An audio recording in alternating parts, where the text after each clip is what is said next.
বিষয় জেনেটিক্সের প্রায়োগিক ক্ষেত্রসমূহ, কতিপয় জেনেটিক রোগ এবং এদের অস্বাভাবিকতা, জেনেটিক স্ক্রিনিং এবং জেনেটিক রোগ নির্ণয় এবং জেনেটিক কাউন্সিলিং। দেখো, আমরা জিনতত্ত্ব পড়লাম। আমরা জানি যে মানব কল্যাণে জেনেটিক্সের ভূমিকা অপরিসীম। কারণ বর্তমানে আমরা জানি যে জেনেটিক ইঞ্জিনিয়ারিং, বায়োটেকনোলজি প্রভূত বিজ্ঞানের অগ্রগতির ফলে জেনেটিক্স এখন উন্নয়নের ধারা, মানব কল্যাণের বিভিন্ন ক্ষেত্রে জেনেটিক্সের অবদান অনস্বীকার্য। এজন্য আমরা এই মানব কল্যাণের ভূমিকা অধ্যায়টি অনেকগুলো আলোচ্য বিষয় আছে। আমরা প্রথমেই দেখে নিই জেনেটিক্সের প্রায়োগিক ক্ষেত্রসমূহ কি কি। তোমরা দেখতে পাচ্ছ 1 নম্বর জেনেটিক্স এবং ইউজেনিক্স। আমরা জানি ইউজেনিক্স আমরা গত ক্লাসে পড়েছিলাম, সেখানে বলেছিলাম যে মানব জাতির উৎকর্ষ সাধনের জন্য জিনতাত্ত্বিক যে পদ্ধতি আমরা অবলম্বন করি সেটাকে আমরা এক কথায় ইউজেনিক্স বলি। মানব জাতির উৎকর্ষ সাধনের জন্য জেনেটিক্সের ভূমিকা অপরিসীম। আমরা জানি যে মানুষের উন্নত বৈশিষ্ট্য সমূহ রাখবো এবং অনুন্নত বৈশিষ্ট্য সমূহ আমরা এই জিনতত্ত্বের মাধ্যমে অপসারণ করতে পারি। বিকলাঙ্গ বা মানসিক বুদ্ধি মানসিক প্রতিবন্ধী ইত্যাদি অনেক জেনেটিক্যাল ডিজিজ আছে যেগুলোকে আমরা জেনেটিক কাউন্সিলিং বা জিন থেরাপি বা স্ক্রিনিং এর মাধ্যমে নির্ণয় করে আমরা সেগুলোকে সমাজ থেকে অপসারণ করতে পারি। এর ফলে জেনেটিক্স এবং ইউজেনিক্স আমরা জানি যে মানব কল্যাণে গুরুত্বপূর্ণ ভূমিকা রাখে। এবং ইউজেনিক্স এর আমরা জানি পজিটিভ ও নেগেটিভ ইউজেনিক্স আছে। এর মাধ্যমে আমরা ভালো এবং মন্দ উভয়টা বেছে সমাজকে আরো উন্নত করতে পারি। নেক্সট দেখো, দেখতে পাচ্ছ তোমরা জেনেটিক্স এবং কৃষি। কৃষির উৎপাদনশীলতা বৃদ্ধির জন্য জেনেটিক্সের ভূমিকা অপরিসীম। কারণ আমরা জানি মানুষের বৃদ্ধি ক্রমবর্ধনশীল এবং পৃথিবীতে মানুষের বৃদ্ধি তুলনায় খাদ্যের যোগান দেওয়া সেটা একটা দুরূহ ব্যাপার। জিনতত্ত্বের মাধ্যমে সেটা কিন্তু সমাধান হয়েছে। আমরা এখন জেনেটিক্সের মাধ্যমে যে হাইব্রিড নিয়ে এসেছি, হাইব্রিড শস্য, তার উৎপাদন ক্ষমতা বেশি, বীজবিহীন আমরা অনেক ফল নিয়ে এসেছি এবং আমরা এখন সব ঋতুতেই কি ফল পাই। ফলে জেনেটিক্স এবং কৃষি ওতপ্রোতভাবে জড়িত এবং মানব কল্যাণে এর গুরুত্ব অপরিসীম। এরপরে তোমরা দেখো জেনেটিক্স এবং অপরাধী শনাক্তকরণ। তোমরা দেখো, আমরা জানি যে এখন বিভিন্ন অপরাধী শনাক্তকরণের জন্য জেনেটিক স্ক্রিনিং আছে, ব্লাড গ্রুপ আছে, হ্যাঁ, বিভিন্ন রকমের পদ্ধতি অবলম্বন করে আমরা অপরাধী শনাক্তকরণ করতে পারি। যার ফলে এই সমাজে এই জাতীয় অপরাধ, বিভিন্ন জাতীয় অপরাধ করে পার পেয়ে যাওয়ার ক্ষমতা এখন খুব কম ব্যক্তিরই আছে। কারণ আমরা ডিএনএ ফিঙ্গারপ্রিন্টিং বা যে কোনো রকমের জিন স্ক্রিনিং এর মাধ্যমে কিন্তু আমরা অপরাধী নির্ণয় করতে পারি। কারণ অপরাধীর যে কোনো ছাপ বা রক্ত থেকে গেলে খুব সহজেই আমরা করতে পারি। দেখো, পারিবারিক সম্পর্ক নির্ণয়। আমরা জানি আমাদের সমাজে অনেক ঘটনা আছে যে পিতৃ-মাতৃ বা বংশ পরিচয় নিয়ে অনেক ঝামেলা আছে, যেগুলো আমরা খুব সহজেই রক্ত গ্রুপ সহ ডিএনএ প্রোফাইলিং বা স্ক্রিনিং এর মাধ্যমে আমরা নির্ণয় করতে পারি। জেনেটিক্স এবং চিকিৎসা বিজ্ঞান সম্বন্ধে আমরা একটু বলি। চিকিৎসা বিজ্ঞানের নবদিগন্ত উন্মোচিত জেনেটিক্স এর মাধ্যমে। তোমরা জানো রিকম্বিনেন্ট ডিএনএ সহ নানা রকমের টেকনোলজি ব্যবহার করে ইনসুলিন সহ অ্যান্টিবায়োটিক, হ্যাঁ, মনোক্লোনাল অ্যান্টিবডি, নানা রকমের আমরা ওষুধ প্রস্তুত করতে পারি যেগুলো জীবন রক্ষার জন্য অপরিহার্য। মানুষের গড় আয়ু বৃদ্ধির পেছনে জেনেটিক্স এবং চিকিৎসা বিজ্ঞানের ভূমিকা অনস্বীকার্য। সবশেষ আমরা বিবর্তনের প্রকৃতির ধারা নিয়ে আমরা জানি মানুষের বিবর্তনের মাধ্যমে যে একটা প্রজাতি থেকে আরেকটা প্রজাতির সৃষ্টি হয়। এই রহস্যটা উন্মোচন করার জন্য জেনেটিক্যাল অনেক তত্ত্ব আমরা জানি খুবই গুরুত্বপূর্ণ ভূমিকা বিবর্তনে রাখছে। কিভাবে বিবর্তনের ধারা, বিবর্তনের প্রকৃতি, এর মাধ্যমে কিন্তু নতুন প্রজাতি কিভাবে সৃষ্টি হয়, তার জন্য কিন্তু জেনেটিক্সের একটা ভূমিকা অপরিসীম। আমরা এখন জেনেটিক্সের কিছু রোগ এবং অস্বাভাবিকতা সম্বন্ধে আমরা আলোচনা করব। এইগুলোকে আমরা দুটো ভাগে ভাগ করি। একটা আমরা বলি জিন মিউটেশন রোগ, আর একটা আমরা বলি অ্যানুপ্লয়েডি বা ক্রোমোজোমের যে সংখ্যাগত কম বেশি আছে তার জন্য যে অস্বাভাবিকতা। প্রথমে আমরা কতিপয় জিন মিউটেশন ঘটিত জেনেটিক রোগ নিয়ে আলোচনা করব। তোমরা জানো যে আমি স্ক্রিনে দেখতে পাচ্ছ একটি রোগের নাম লিখছি হান্টিংটনস কোরিয়া। Huntington's Korea. এই রোগটি, এই যে কোরিয়া মানে নিত্য, কোরিয়া মানে হচ্ছে নিত্য। তো এই রোগীদের এই রোগের সম্বন্ধে বিস্তারিত বিবরণ দেন জর্জ হান্টিংটন 1872 খ্রিস্টাব্দে। এই রোগে যে সমস্ত ব্যক্তি আক্রান্ত হয় তাদের মধ্যে অনিয়ন্ত্রিত ঝাঁকুনি সহ নৃত্যের ন্যায় ভঙ্গি চলন দেখতে পাওয়া যায়। এই রোগটি আমরা জানি যে এটি একটি জিন মিউটেশনের ফলে সৃষ্টি হয় এবং বিশ্বে প্রায় 2000 জনের 20,000 জনের মধ্যে একজন বা দুইজন এই রোগে আক্রান্ত হয়। এই রোগে ব্যক্তিদের আমরা বলি 4 নম্বর ক্রোমোজোম, বিশেষ অটোসোম অবস্থার একটি প্রকার জিন, তার মিউটেশনের ফলে এটি তৈরি হয়। এবং মজার ঘটনায় এই রোগের লক্ষণ কিন্তু প্রকাশ পায় 40 থেকে 55 বছরের মধ্যে। তারপরে দেখা যায় যে পরবর্তী 15 বছর সে মারা যায়। এই রোগের লক্ষণ আমরা দেখি যে অনিয়ন্ত্রিত কম্পন এবং নৃত্যের মতো চলন করলাম, মুখ বিকৃতি, দৃষ্টিভঙ্গ, বাসন ভঙ্গি অস্পষ্ট থাকে, বুদ্ধিভিত্তিক সামর্থ্য রহিত হয়ে যায় এবং স্মৃতি বিলীন হয়ে যায়, ভয়ে চোখ বড় বড় করে তাকানো। এই উপসর্গগুলো আমরা যে ব্যক্তি দেখতে পাই, আমরা এই ডিজিজটাকে নাম দিয়েছি Huntington's Korea disease. Huntington's Korea. দেখো তোমরা ইনসাইডে দেখতে পাচ্ছ চিত্রে একটা ছবি দেখাচ্ছি, আক্রান্ত ব্যক্তিকে দেখা যাচ্ছে। এটি একটি জিন মিউটেশন ঘটিত জেনেটিক রোগ। এর পরবর্তী রোগে আমরা আছি সিস্টিক ফাইব্রোসিস। সাধারণত অগ্নাশয়ের মধ্যে তন্তুময় সিস্ট আবির্ভূত হওয়ার ফলে এই রোগের নাম দিয়েছে সিস্টিক ফাইব্রোসিস। শ্বেতাঙ্গদের প্রতি 1800 জনে একজন শিশু এবং আফ্রিকান এবং এশিয়ানদের প্রতি 1 লাখ জনের মধ্যে একজন বা এর কম শিশু এর রোগে আক্রান্ত হয়। এই রোগের কারণ আমরা জানি 7 নম্বর ক্রোমোজোমের একটি জিনের প্রচন্ড মিউটেশন। এই জিনটিকে সিস্টিক ফাইব্রোসিস ট্রান্সমেমব্রেন রেগুলেটর জিনও বলা হয়। জিনটি ক্লোরাইড আয়নের ব্যাপন নিয়ন্ত্রণ করে। আমরা এই রোগের লক্ষণ যেগুলো পাই, ফুসফুস, যকৃৎ, অগ্ন্যাশয় ইত্যাদিতে ফাইব্রাস বা সিস্ট গঠিত হয়। আসলে এই রোগ সম্বন্ধে একটু বলা উচিত যে কেন এই জিনের মিউটেশনের কারণে কিভাবে ফাইব্রোসিস হয় বা তন্তুময় গঠন, কলা গঠন ধারণ করে।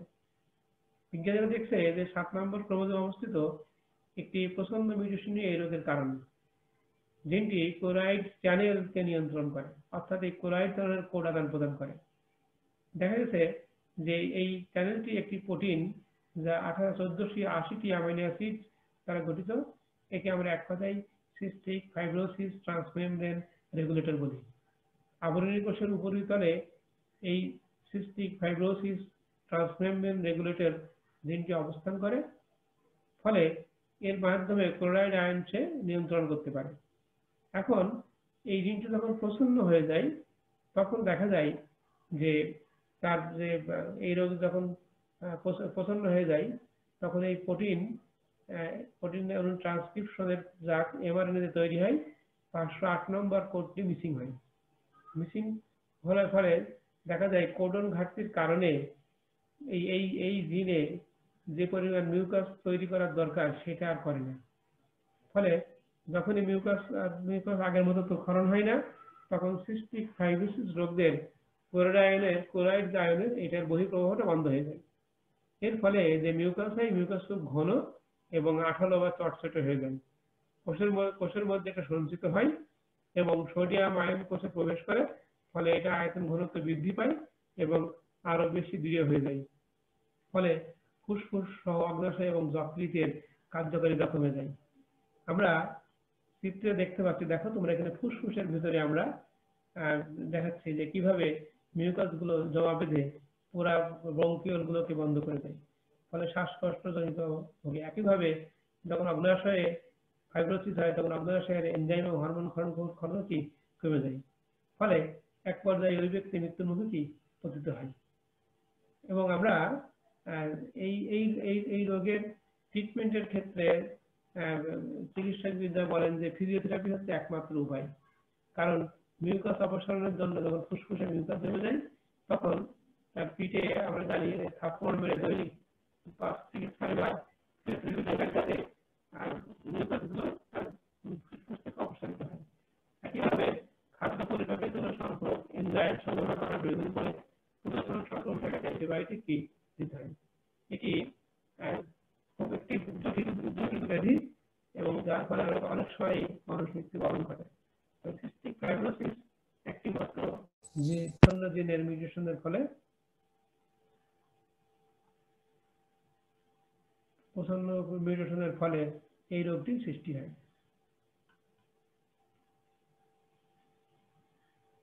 এখন তোমরা দেখো নেক্সট রোগটাকে আমরা বললাম ফিনাইলকিটোনুরিয়া বা পিকিইউ।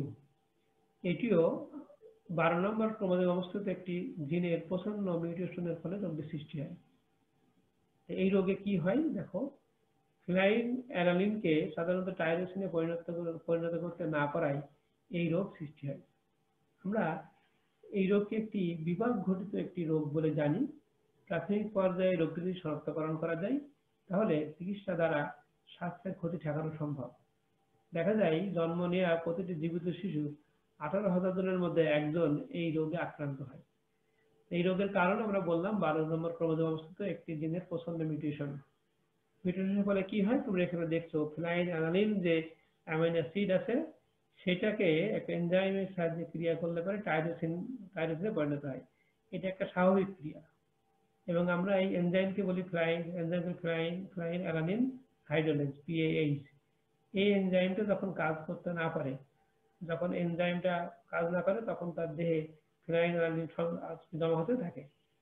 ফলে আমরা দেখি যে যখন জমা হতে থাকে তখন তার নানা রকমের অসুবিধা সৃষ্টি হয়। কারণ এই ত্রুটিপূর্ণ যখন PAH এনজাইম তৈরি হয়, এই এনজাইমটা এই নির্ধারিত এই বিক্রিয়াটা যেটা তোমরা দেখতে পাচ্ছ এটা পরিচালনা করতে পারে না। ফলে অতিরিক্ত এই যে ফিনাইল অ্যালানিন জমা হয় এটা টক্সিনে পরিণত হয়। টক্সিনের কারণে মানসিক বৃদ্ধি ব্যাহত হয়।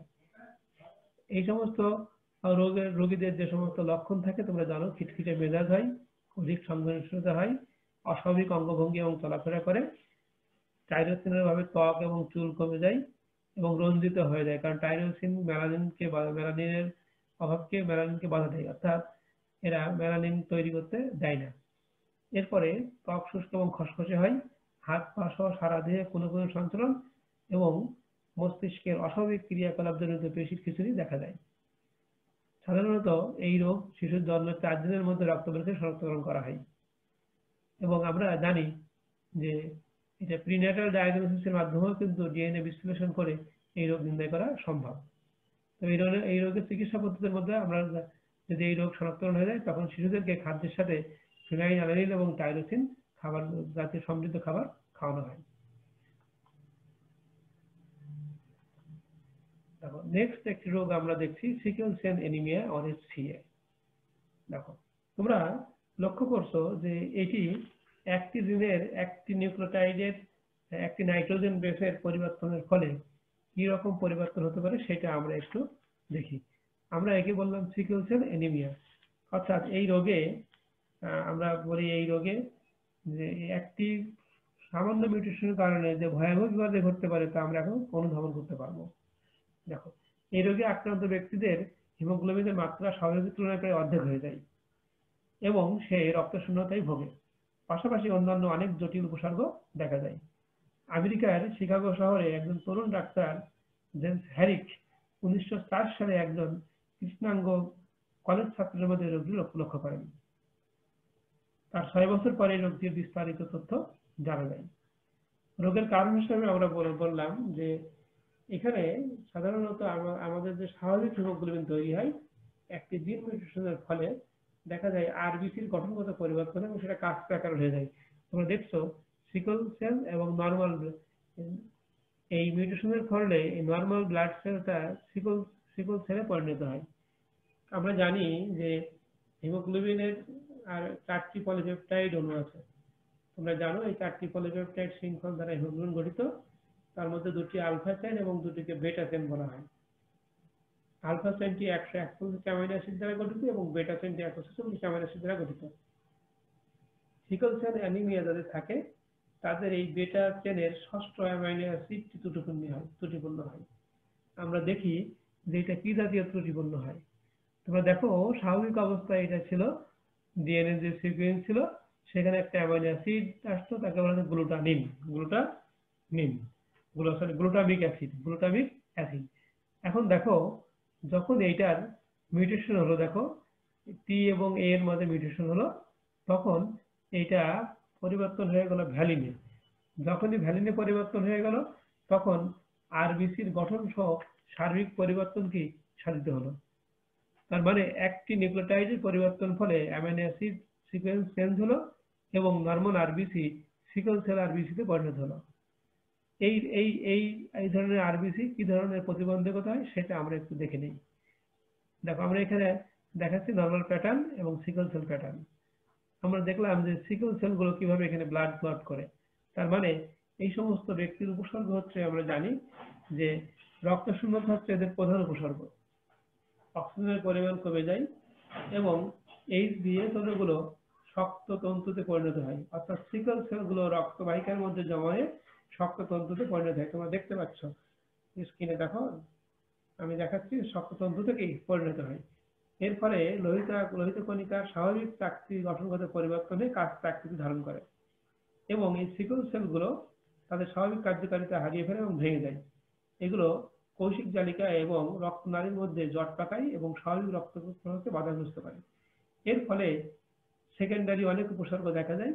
যেমন আমরা যদি প্রাইমারি অ্যানিমিয়া বলি, এর ফলে দেখা যায় সাংঘাতিক দুর্বলতা, শারীরিক বিকাশ কমে যায়, হৃৎপিণ্ডের প্রসারণ হয়ে যায়, তারপর সর্বদা সে অসুস্থ বোধ করে। রক্ত সংবন্ধজটিলতা সৃষ্টি হতে পারে, আমরা জানি হৃৎপিণ্ডের ক্ষতি হতে পারে, হ্যাঁ, রক্তনালী ক্ষতি হতে পারে, ফুসফুস ক্ষতিগ্রস্ত হতে পারে। একইভাবে পেশি এবং অস্থিসন্ধির ক্ষতি হতে পারে, অন্ত্র ক্ষতি হতে পারে, বৃক্ক ক্ষতিগ্রস্ত হতে পারে, যকৃৎ ক্ষতিগ্রস্ত হতে পারে, বাত ব্যথা দেখা দিতে পারে, পেট ব্যথা দেখা দিতে পারে, বৃক্ষকাল এবং বৃক্ষ বিকল হয়ে যেতে পারে। এখন এটা একটা সাংঘাতিক রক্তরোগজনিত ঘটিত রোগ। আমরা দেখলাম এটি একটি মিউটেশনের কারণে সম্ভব হলো। এই রোগের আমরা লক্ষণগুলো এবং বললাম কি কি আমরা লক্ষণ তোমরা জেনেছ, উপসর্গগুলো। এই রোগের বংশগতিতে আমরা একটু পড়ে দেখি। দেখো আমি এখানে তোমরা দেখতে পাচ্ছ যে একটি স্ত্রী এবং একটি পুরুষ নিচ্ছি, দুজনকে আমরা বলছি সিকল সেল ট্রেট অর্থাৎ ক্যারিয়ার। তারপরে এইচবিএ এটা স্বাভাবিক এবং এইচবিএস এটা হচ্ছে আমরা জানি সিকল সেল ব্লাড সেল তৈরি করে, আরবিসি তৈরি করে।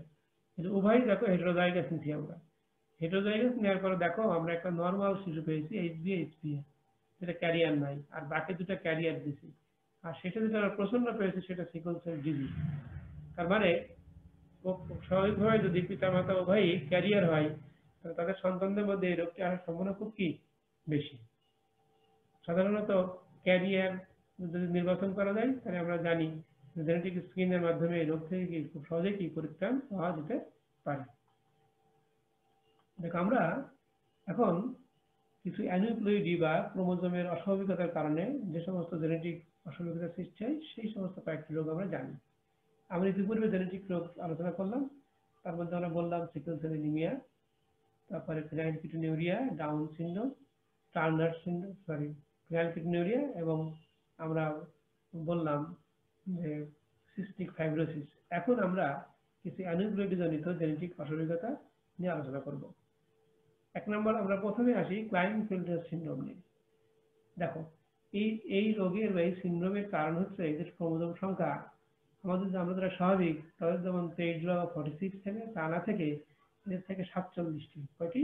47টি। তোমরা স্ক্রিনে দেখতে পাচ্ছ 22 জোড়া অটোজোম বা 44 অটোজোম এবং দেখো XXXY অর্থাৎ 44 3 47। এই রোগের কিভাবে এই রোগ সৃষ্টি হয়? সাধারণত আমরা বলি নন ডিসজাংশনের ফলে সৃষ্টি হয়। তোমরা দেখো মেল এবং ফিমেল আমরা এখানে নিয়েছি, কিন্তু দেখো মেল থেকে নন ডিসজাংশন হওয়ার পরে উচিত ছিল বোথ এক্স এবং এক্স ওয়াই ক্রোমোজোমে যাওয়া, তা না যে দেখো একটার ভিতরে এক্স এক্স এসছে, একটার ভিতরে এক্স এক্স। একইভাবে দেখো মেলে আমরা এক্স ওয়াই করছি, এক্স এক্স এর সাথে যখন ওয়াই যুক্ত হচ্ছে তখন থেকে আমরা বলছি এক্স এক্স এক্স বা এক্স এক্স ওয়াই। এই যে ট্রিপল অবস্থা যখন আসছে, ট্রাইসেমি অবস্থা যখন আসছে, তখন আমরা তাকে বলছি ক্লাইনফেল্টার সিনড্রোম। একইভাবে একটু বলে রাখি, যদি শূন্য ক্যাভিটির সাথে কোনো এক্স ক্রোমোজোম মিলিত হয় তখন দেখো সেখানে এক্স নট হচ্ছে, এটা কিন্তু ক্রোমোজোম কমে যায়, এটা হলো টার্নার সিনড্রোম হয়। আমরা একটু পরে এটা পড়বো। তাহলে নন ডিসজাংশনের কারণে আমরা দেখলাম যে ক্লাইনফেল্টার সিনড্রোম সৃষ্টি হয়। এখন এই জাতীয় ব্যক্তিদের কি কি উপসর্গ থাকে সেগুলো আমরা একটু দেখি। সাধারণত এদের যে প্রাইমারি জননাঙ্গ আছে সেগুলো অতি ক্ষুদ্রাকার হয়, শুক্রাশয় ক্ষুদ্রাকার থাকে, তবে সাধারণত এটা যে ব্যক্তিগুলো বীর্যপাত হয়, পা দুটি অস্বাভাবিক দীর্ঘ হয়, উচ্চতা স্বাভাবিকের তুলনায় বেশি হয়। কিছু কিছু ক্ষেত্রে এদের মধ্যম ধরনের স্তন বিকশিত হয়, দেহ প্রায় লোমশূন্য থাকে। এটা খুব ইম্পর্টেন্ট একটা বৈশিষ্ট্য। ফলিকল স্টিমুলেটিং হরমোন ক্ষরণ স্বাভাবিকের চেয়ে বেশি হয় এবং শিক্ষা এবং এদের আচরণগত সমস্যা দেখা যায়। তোমরা দেখতে পাচ্ছ স্ক্রিনে যে একজন ক্লাইনফেল্টার সিনড্রোম ব্যক্তির কি কি লক্ষণ এখানে প্রকাশিত হয়। এরপরে আমরা নেক্সট সিনড্রোমে আসি, টার্নার সিনড্রোম। দেখো এদের ক্রোমোজোম সংখ্যা 44+1, দ্যাট ইজ 45 কম থাকে এবং এটিও আমরা বললাম মেয়োসিস এর নন ডিসজাংশনের ফলে কি হয়, সিস্ট হয়। এখানে আমরা দেখতে পাচ্ছি XX, এখানে XX, এটা Y না XX, তার সাথে মিলিত হয়ে দেখো যদি X নট যেটা হয়েছে সেটার নাম টার্নার সিনড্রোম। টার্নার সিনড্রোম এটিও আমরা জানি যে নন ডিসজাংশনের ফলে সৃষ্টি হয়। এর ফলে যে অস্বাভাবিকতাগুলো হয় দেখো আমরা একটু জেনে নিই কি কি অস্বাভাবিকতা এখানে আছে। তোমরা দেখতে পাচ্ছ স্ক্রিনে আমি দেখাচ্ছি যে এই জাতীয় ব্যক্তিদের সাধারণত দেখতে অস্বাভাবিক স্থূলতার মতো মনে হয়, উচ্চতা একটু কম হয় 5 ফিটের নিচে, গলার চামড়া ভাঁজযুক্ত। তুমি দেখো আমি স্ক্রিনে কার্সার রাখছি, খুব ইম্পর্টেন্ট, ফোল্ড অফ স্কিন, গলার চামড়া ভাঁজযুক্ত, কানের অবস্থান স্বাভাবিকের চেয়ে একটু নিচেই, বক্ষপিঞ্জর ঢালের মতো অর্থাৎ সামনের দিকে উত্তল, আঙ্গুল স্ফীত, নখগুলো উত্তল এবং গভীরে পতিত। দেখো প্রাপ্তবয়স্কদের জরায়ু ছোট এবং অপরিণত এবং আমরা বললাম প্রকৃত ডিম্বাশয়ের পরিবর্তে দুদক কলা নির্মিত তন্তু থাকে। এই যে বৈশিষ্ট্যগুলো আমরা দেখলাম, এই বৈশিষ্ট্যগুলো টার্নার সিনড্রোম এবং এর ফলে আমরা বললাম এটা সৃষ্টি হয়েছে যে মেয়োসিসের সময় নন ডিসজাংশন ঘটে, ফলে স্বাভাবিক ক্রোমোজোম নয় ক্রোমোজোম ঘাটতি হয়, ক্রোমোজোম ঘাটতি হয়, অর্থাৎ একটি ক্রোমোজোম সেখানে কি থাকে, কম থাকে। এর ফলে টার্নার সিনড্রোমের সৃষ্টি হয়। এরপরে তোমরা আরেকটি সিনড্রোম দেখতে পাচ্ছ যেটাকে আমরা বলি ডাউন সিনড্রোম। ডাউন সিনড্রোম, দেখো ডাউন সিনড্রোম এটাকে আমরা বলি 21 নম্বর ক্রোমোজোমের ট্রাইজমি, অর্থাৎ এই সমস্ত ব্যক্তিদের ক্রোমোজোম সংখ্যা 47, তবে সেখানে ক্রোমোজোম বেশি থাকে, অটোজোম 21 নম্বর ক্রোমোজোম বেশি থাকে। তোমরা ক্যারিওটাইপে দেখতে পাচ্ছ 21 নম্বরে 3টি ক্রোমোজোম আছে, 3টি ক্রোমোজোম। ফলে এই জাতীয় ব্যক্তিদের যে আমরা বললাম যে 21 নম্বর ক্রোমোজোম 3টি আছে, তাদেরকে আমরা যে সিনড্রোম প্রকাশ পায় তাকে আমরা এক কথায় বলি ডাউন সিনড্রোম। ডাউন সিনড্রোম এটা জন ল্যাংডন ডাউন্স 1866 খ্রিস্টাব্দে প্রথম এই সিনড্রোম বর্ণনা করেন এবং প্রতি 750 জন শিশুর মধ্যে একজন ডাউন সিনড্রোম নিয়ে জন্মগ্রহণ করে। আমরা তবে মজার ঘটনায় এই জাতীয় অধিকাংশ শিশুই কিন্তু যখন জাইগোট হওয়ার পরে দেখা যায় যে গর্ভপাত ঘটে। এদের ক্রোমোজোম সংখ্যা 47, আমরা আগে বললাম। এদের 21 নম্বর ক্রোমোজোমটি 3টি আছে, ক্রোমোজোমটি 3টি আছে। এটিও মায়োটিক নন ডিসজাংশনের ফর্ম। দেখো এই জাতীয় ব্যক্তিদের কি কি উপসর্গ থাকে আমরা দেখি। দৈহিক উচ্চতা কম, মুখমণ্ডল গোলাকার, নাক চওড়া এবং চ্যাপ্টা। তোমরা ছবিতে স্ক্রিনে একটা ছবি দেখতে পাচ্ছ ডাউন সিনড্রোম আক্রান্ত ব্যক্তি। দেখো মঙ্গলয়েড মানুষের মতো চক্ষু পল্লব, আমরা বললাম এক ধরনের আদর্শ ভাঁজ দেখা যায়। এরপরে আমরা বললাম যে সাধারণত এই ভাঁজের কারণে কিন্তু এদেরকে আমরা বলি down syndrome Mongolian idiocy. Down syndrome Mongolian idiocy. এদের ত্বক শুষ্ক এবং খসখসে হয়, হলুদ ছাপযুক্ত, চুল মোটা এবং খাড়া হয়, করতলে একটি অনুপস্থ ভাঁজ থাকে, এই ভাঁজকে সিমিয়ান ভাঁজ বলা হয়। পঞ্চম আঙ্গুলিতে 3টির পরিবর্তে 2টি গিঁট থাকে। বুদ্ধিবৃত্তির বিকাশ কম, পেশিগুলো শিথিল, হৃৎপিণ্ড অস্বাভাবিক, রোগ প্রতিরোধ ক্ষমতা কম, বেশিরভাগই স্বল্পায়ু সম্পন্ন হয়, জননাঙ্গ সুগঠিত নয়, আচরণ বন্ধুভাবাপন্ন, প্রফুল্ল এবং তুষ্ট, সাধারণত সঙ্গীত পছন্দ করে। আমরা এতক্ষণ জেনেটিক্যাল ডিজিজ গুলো পড়লাম। 2 ধরনের ডিজিজ আমরা এক বললাম, জিন মিউটেশন এবং ক্রোমোজোমের সংখ্যার পরিবর্তন, দ্যাট ইজ অ্যানিউক্লিওটিড ফলে। এখন আমরা এই সমস্ত রোগ থেকে বাঁচার জন্য আমরা যদি আগেই তার ক্রোমোজোমের ডিএনএ প্রোফাইল আমরা জানতে পারি যে এই জিন আছে কিনা, তাহলে খুব সহজেই সেখান থেকে আমরা পরিত্রাণ পেতে পারি। এরকম ভাবে আমরা জেনেটিক রোগ নির্ণয়ের অন্যান্য পদ্ধতি হচ্ছে জেনেটিক স্ক্রিনিং। তোমরা জানো যে আমরা এই যে জেনেটিক স্ক্রিনিং যেটা বলছি, যে কোনো ব্যক্তির মধ্যে ক্ষতিকর মিউটেন্ট জিন শনাক্ত করার যে পদ্ধতি তাকে জেনেটিক স্ক্রিনিং বলে। এক কথায় আমার দেহে কোনো ক্ষতিকর জিন আছে কিনা তা খুঁজে পাওয়ার উপায়, আমরা তাকে জেনেটিক স্ক্রিনিং বলি। জেনেটিক স্ক্রিনের ক্ষেত্রসমূহ আমরা তিনটা ভাগে ভাগ করি। Number 1 prenatal diagnosis, career diagnosis, number 2, number 3 predictive diagnosis. Prenatal diagnosis সাধারণত আমরা শিশু জন্মের আগে জেনেটিক রোগ অন্যান্য স্বাস্থ্য সমস্যা নির্ণয় পূর্বক অভিভাবকদের প্রয়োজনীয় পরামর্শ দেওয়া হয়। বাহক শনাক্তকরণ অর্থাৎ জেনেটিক রোগের বাহকের মধ্যে সাধারণত আমরা জানি সংশ্লিষ্ট রোগের কোনো লক্ষণ প্রকাশিত হয় না, তবে পরবর্তী জনিতে এই লক্ষণটা প্রকাশ হওয়ার সম্ভাবনা থাকে। যেমন sickle cell anaemia, cystic fibrosis, গ্র্যান্ড-পিটোনুরিয়া। এই জিনগুলোর প্রচ্ছন্ন বলে হেটেরোজাইগাস অবস্থায় প্রকাশ পায় না, কিন্তু হোমোজাইগাস প্রচ্ছন্ন অবস্থায় কি প্রকাশ পায়, অর্থাৎ বাহকে এটা প্রকাশ থাকে না, কিন্তু তার সন্তানের যদি এটা প্রচ্ছন্ন অবস্থায় থাকে, প্রচ্ছন্ন বিশুদ্ধ অবস্থায় থাকে, সেক্ষেত্রে সেই সন্তানটা এই রোগে আক্রান্ত হয়। তাহলে আমাদেরকে বাহক আমরা শনাক্তকরণের মাধ্যমে কিন্তু এই জেনেটিক স্ক্রিন ব্যবহার করতে পারি আমরা। এরপরে ভবিষ্যৎ সূচক বা প্রিডিক্টিভ ডায়াগনোসিস বলি। ক্ষতিকর জিনের বিলম্বিত প্রকাশ সম্পর্কে ভবিষ্যৎবাণী হলো প্রিডিক্টিভ ডায়াগনোসিস। তোমরা জানো হান্টিংটনস কোরিয়া, এই রোগের সাধারণত প্রকাশই ঘটে 40 থেকে 45 বছর পরে। আমরা জানি যে এই নির্দিষ্ট বয়সে যে অনিবার্যভাবে প্রকাশিত হতে সক্ষম এরূপ মারাত্মক জিনের যে তথ্য বা তথা জেনেটিক বস্তুকে আমরা এক কথাই বলি জেনেটিক টাইম বোমা। নির্দিষ্ট সময় পরে এটা কি বিস্ফোরিত হয়। এই জাতীয় ডিজিজ যদি আগে থেকে জানা যায়, স্ক্রিনিং এর মাধ্যমে আমরা নির্ণয় করতে পারি। এখন কিভাবে জেনেটিক স্ক্রিনিং করা হয় তার কয়েকটা আমরা পদ্ধতি বলি। নমুনা সংগ্রহের পদ্ধতি দেখো, আমি 1 নম্বর দিছি যে কোরিওনিক ভিলাস স্যাম্পলিং আর সিভিএস। আমরা জানি যে আমরা যখন জরায়ুতে ছিলাম, আমাদের ইমপ্লান্টেশনের পরে অমরা তৈরি হয়। অমরা তৈরির প্রথম ধাপ কিন্তু আমরা জানি যে ব্লাস্টোসিস দশায় যে বাইরে আবরণ, সেখানে কোরিয়ন থাকে, কোরিয়ন থেকে ভিলাই তৈরি হয়। এখন বিজ্ঞানীরা দেখো এই দুই উপায়ে এই কোরিয়নের ভিলাই থেকে স্যাম্পল নিতে পারে। 1 নম্বরকে আমরা বলি ট্রান্স সার্ভাইকাল, আর একটা বলি ট্রান্স অ্যাবডোমিনাল। অ্যাবডোমিনাল যেটা, সেটা আমরা সিরিঞ্জ ব্যবহার করি, আর সার্ভাইকালে আমরা যোনিপথে সিরিঞ্জ ব্যবহার করে ভিলাই থেকে স্যাম্পল নিই।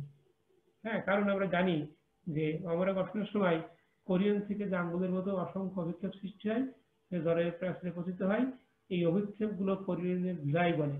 এই কোরিয়নিক ভিলাই জরায়ুর প্রাচীরে সাইনাসে প্রবেশ করে এবং মা ও শিশু রক্তের মধ্যে প্রয়োজনীয় কার্বন ডাই অক্সাইড এবং অক্সিজেন সহ পুষ্টিদ্রব্যকে বিনিময় করে। পরীক্ষার জন্য কোরিয়ন থেকে আমরা ক্ষুদ্র কিছু স্যাম্পল সংগ্রহ করি। আমরা এই এক কথাই একে বলি সিভিএস বা chorionic villus sampling. Chorionic villus sampling দেখো, এই স্যাম্পল নিয়ে আমরা স্ক্রিনিং করি। সাধারণত গর্ভাবস্থার প্রথম দিকে 8 থেকে 12 সপ্তাহের মধ্যে সিভিএস করা যায়, তবে 5 থেকে 12 দিনের মধ্যে এই রোগ নির্ণয় করা সম্ভব হয়। কারণ অনেকেই মনে করেন যে ত্রুটিপূর্ণ সন্তান জন্ম দেওয়ার থেকে গর্ভপাতকেই অনেক সময় কি করে তারা উত্তম মনে করেন। এই জন্য উন্নত বিশ্বে দেখা যায় যদি ক্যারিয়ার নির্বাচন করা যায়, বাবা মা যদি ক্যারিয়ার থাকে, তার সন্তানদের এই যে কোরিয়নিক ভিলাস স্যাম্পলিং এর মাধ্যমে নমুনা সংগ্রহ করে স্ক্রিনিং করে যদি দেখে যে ওই জিনটি আছে, তাহলে নির্দিষ্ট বয়সের আগেই সেটাকে গর্ভপাত ঘটায়। এরপরে এই নমুনা সংগ্রহের আরেকটি পদ্ধতি আছে, দেখো তোমরা স্ক্রিনে দেখতে পাচ্ছ, আমরা একে বলি অ্যামনিওসেন্টেসিস। অ্যামনিওসেন্টেসিস আমরা জানি যে আমাদের ভ্রূণের চারপাশে অতি ঘূর্ণি পর্দা থাকে। এই পর্দাগুলোর নাম তোমরা জানো, অ্যামনিয়ন, কোরিয়ন, অ্যালান্ট্রাইন, ইউক্সাইড। এবং এই অ্যামনিয়ন যে পর্দা, তার ভিতরে থাকে কিন্তু এক ধরনের তরল, তাকে আমরা অ্যামনিওটিক ফ্লুইড বলি। অ্যামনিওটিক ফ্লুইড যেটা থাকে, এই অ্যামনিওটিক রসে সাধারণত মূত্রের মতো স্বচ্ছ এবং এটা হলুদ হয়। ভ্রূণ বা শিশু সর্বদা এই রস পান করতে থাকে এবং তার পৌষ্টিকতা সঞ্চালিত হয়। অ্যামনিয়ন রসের মধ্যে ভ্রূণে মূত্রকে ত্যাগ করে। এর ফলে দেহাভ্যন্তরের থেকে বিস্তৃত কিছু কোষ বা ত্বকের কিছু অংশ এই অ্যামনিওটিক ফ্লুইড থাকে।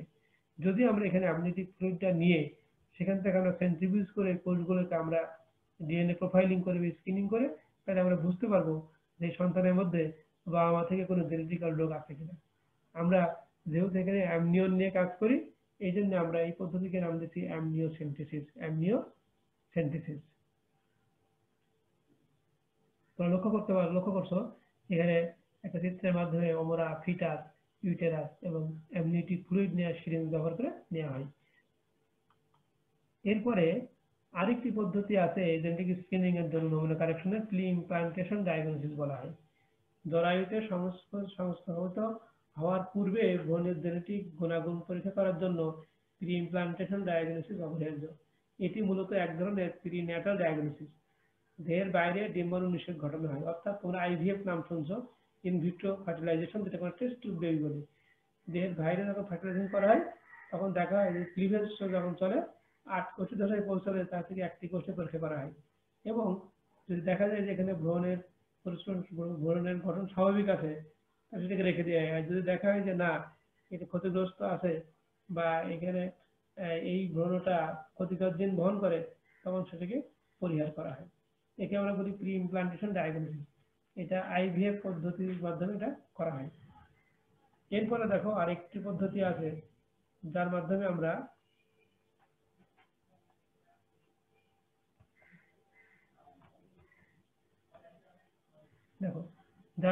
আমরা ডিএনএ প্রোব করে থাকি। ডিএনএ প্রোবের মাধ্যমে ডিএনএ অ্যানালাইসিস করে থাকি। তোমরা স্ক্রিন দেখতে পাচ্ছ ডিএনএ অ্যানালাইসিস। খেয়াল করো, তোমরা লক্ষ্য করো, দেখো আমি একটা ডিএনএ সংগ্রহ করছি, নমুনা সংগ্রহ করে সেটাকে রেস্ট্রিকশন এন্ডোনিউক্লিয়াস থেকে কাটছি। আমি সাধারণত প্যালিন্ড্রোমিক সিকোয়েন্স বা ট্যান্ডেন সিকোয়েন্স গুলোতে কাটা হয়। তারপরে এই সিকোয়েন্স গুলোকে আমরা দেখি, আমরা জানি 11 জেল ইলেক্ট্রোফোরেসিস করা হয়। করার পরে সেটাকে সাউদার্ন ব্লটিং পেপারে রাখা হয়। তারপরে সেখানে নাইট্রোসেলুলার নাইট্রোজেন ফিল্টারিং করা হয়। তারপরে প্রোবের মাধ্যমে এক্সপোজ করা হয় ডিএনএ। দেন এটাকে আমরা জানি এক্সরে রেডিওগ্রাফির মাধ্যমে তার কি ডিএনএ নমুনাটা এক্সরে আমরা রেডিওগ্রাফির মাধ্যমে সেটাকে আমরা দেখতে পাই। এখন এই যে পদ্ধতি আমরা এখানে দেখিয়েছি, এই পদ্ধতিকে বলা হয় ডিএনএ প্রোব অ্যানালাইসিস। এখানে একটি প্রোব ব্যবহার করা হয় যার মাধ্যমে এই ডিএনএটাকে শনাক্তকরণ করা যায়। এখন আমরা এই সমস্ত জেনেটিক রোগ বসবাস ও পরিত্রাণ পাওয়ার জন্য আমাদের এখন দরকার জেনেটিক কাউন্সিলিং। জেনেটিক কাউন্সিলিংটা কি? রোগের ঝুঁকি, পরিণতি, রোগ প্রতিরোধ এবং চিকিৎসা সম্পর্কিত যাবতীয় তথ্য ও পরামর্শ দানই জেনেটিক কাউন্সিলিং। জেনেটিক কাউন্সিলিংয়ের মাধ্যমে আমরা দেখা যায় যে আক্রান্তের প্রকৃত রোগ প্রথমে নির্ণয় করতে হয়, তারপরে জেনেটিক স্ক্রিনিং করে নেওয়া উত্তম, আক্রান্তকে সম্ভাব্য থেরাপি দেওয়া যায় এবং উপশমের অন্যান্য প্রয়োজনীয় ব্যবস্থা নেওয়া যায়। সন্তান জন্মদান সক্ষম হলে ভবিষ্যৎ বংশধরদের মধ্যে রোগের ঝুঁকি এবং বিষয়টি তাদেরকে কাউন্সিলিং এর মাধ্যমে তুলে ধরা যায়। তারপরে দেখো, যদি ঝুঁকিপূর্ণ দম্পতি বলতে আমরা সাধারণত ক্যারিয়ারকে বোঝাই। এই ক্যারিয়ারদেরকে আমরা স্ক্রিনিং করে এবং দেখা যায় পরবর্তী সন্তানে এই রোগটি আসতে পারে, কি ধরনের ঝুঁকি পড়তে পারে তা সম্বন্ধে আর কি কাউন্সিলিং করা যায়। তাহলে জেনেটিক কাউন্সিলিং একটা অন্যতম উপায় যে সম্ভাব্য জেনেটিক ক্ষতি থেকে বা সম্ভাব্য জেনেটিক ডিজিজের হাত থেকে ভবিষ্যৎ বংশ বা যারা জেনেটিক রোগে আক্রান্ত তাদেরকে পরামর্শ প্রদানের মাধ্যমে কি স্বাভাবিক বা অনেকটা সুস্থ অবস্থায় রাখা যায়। এখন আমরা আসি জিন থেরাপি। তোমরা খুব নাম শুনছো। জেনেটিক রোগ অস্বাভাবিকতায় নানা উপায়ে ঘটে, তোমরা জানো। জেনেটিক কাউন্সিলিং বা প্রিনেটাল ডায়াগনোসিসের মাধ্যমে এগুলো আমরা নির্ণয় করতে পারি। আবার চিকিৎসা দ্বারা কম বেশি সফলতা লাভ করা যায়। আধুনিক আধুনিক আধুনিক জেনেটিক্সের ধারায় জিন থেরাপি অন্যতম একটি চিকিৎসা পদ্ধতি, যেখানে একটি অতিরিক্ত জিন সন্নিবেশিত করে জেনেটিক রোগের চিকিৎসা দেওয়া হয় এবং এই পদ্ধতিটা জিন থেরাপি। তোমরা দেখতে পাচ্ছ যে থেরাপিটিক এখানে ট্রান্সজেনিক একটা নিউক্লিয়াসে প্রবেশ করানো, সেখান থেকে প্রোটিন আসছে। এই প্রোটিন দেখা যায় যে টার্গেট সেলকে সে রোগ থেকে মুক্তি রাখে।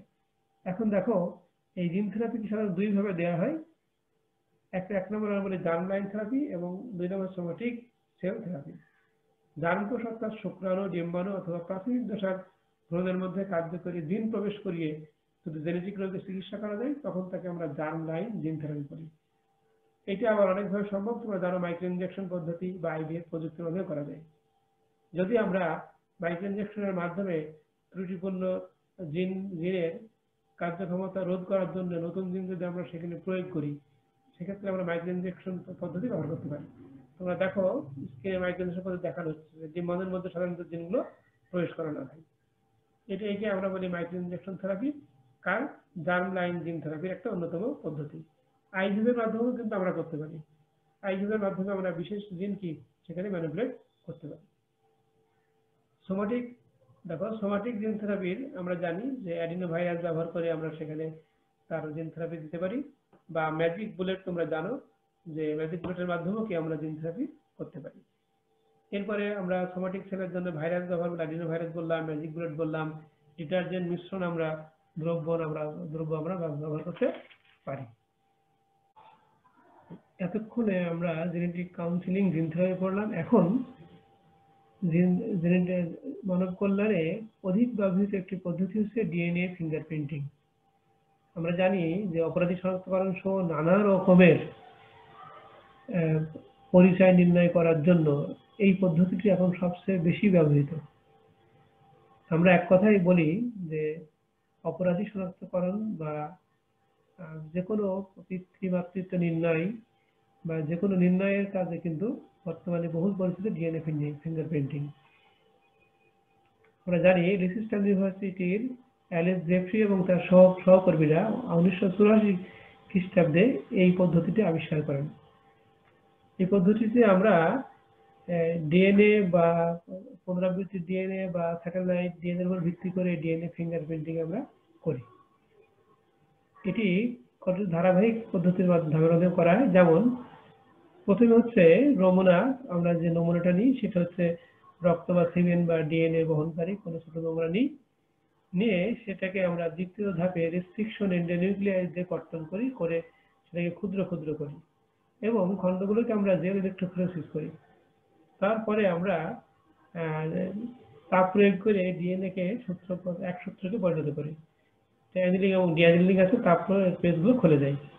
এরপরে থাউজেন্ড ব্লটিং কৌশলের মাধ্যমে আমরা ডিএনএ খণ্ডগুলো নাইলন পর্দায় আমরা স্থাপন করি। তারপরে তেজস্ক্রিয়তা বিশেষ করে P32 ডিএনএ প্রোবগুলো দ্বারা নাইলন পর্দাগুলো দ্রবণে যোগ করতে হয়। সেখানে এই প্রোবগুলো পরিপূরক বা পুনরাবৃত্তি বা ডিএনএ রেপ্লিকেশন হয় এবং সেখানে যুক্ত হয়ে পড়ে। নাইলন ফিল্টারের পর্দায় এক্সরে ফিল্ম স্থাপন করা হয়। ফিল্মের উপর প্রান্তে ব্যান্ডের ধরন অনুযায়ী দেখা যায় প্রতি ব্যক্তির জন্য 100% নির্দিষ্ট এবং অভিন্ন জমাতের ক্ষেত্রে ব্যান্ডের ধরনও অভিন্ন হয়। এভাবে আমরা ধারাবাহিক প্রক্রিয়ার মাধ্যমে ডিএনএ ফিঙ্গারপ্রিন্টিং করতে পারি এবং এর মাধ্যমে আমরা সন্দেহভাজন মানুষের তথা অপরাধের ব্যক্তিকে নির্ণয় করতে পারি। এটি বর্তমান জিনতত্ত্বের একটি বিস্ময়কর আবিষ্কার এবং এর মাধ্যমে আমরা অনেক জটিল সমস্যার সমাধান করে থাকি।